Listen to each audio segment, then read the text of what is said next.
Hello mga buddy, this is Sir Moto, Office Boy sa umaga at Gerald MC Taxi naman sa gabi. At dahil araw ng linggo ngayon, buong araw tayong mabiyahe. Halika, samahan nyo ako, let's go! Oy! Usa ito mabiyahe buddy, mag-inam-inam sa Tagapay para mainitan na itong tungol ba? Oy! Ay, booking. Sabay kami ka-vlog. Pero mayroong booking buddy, medyo dool-dool na eh. Bago ang lahat, babati daw si ka-vlog. Alright.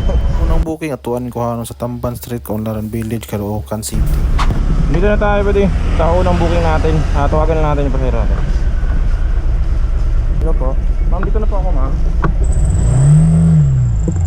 Hindi po.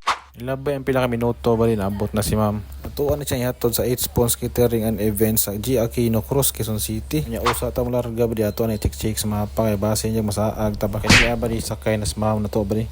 Oy. Gunit jug maayo diya ma'am kay largit yun ni dagana. Hunat na to ani ba di mauna ni. Aksyon ra ba ni Corbadag 120.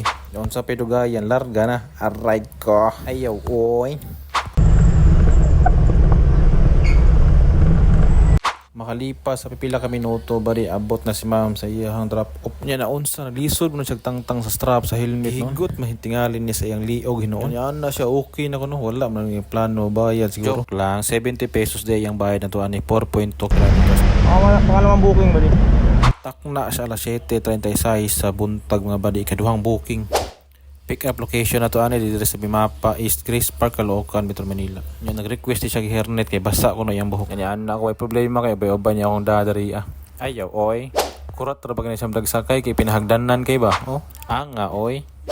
Oo nya passenger seat belt kay lopad na ta. Nya duha ka segundo ni nabot na tas Golden ABC Incorporated, The Pen Shop Group Head Office, Epifanio de los Santos Avenue. Yang bayad ani kay 52 pesos. Nya unsay dugayan ibulsa dayon na badi. Oy. Nya ako rin nag-check ako ang lingkuranan bakay mura bag nakaihi masiguro kung pasahero dari siguro. Oy. Ikatulong booking sa atbang round ni badi kaso na amta sa EDSA mo layo-layo niya tong tuyukan.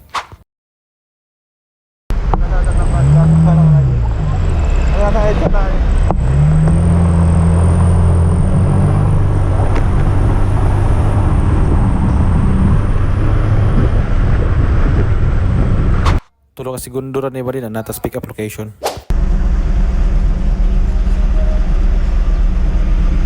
Tawagan na natin, nasa area na tayo.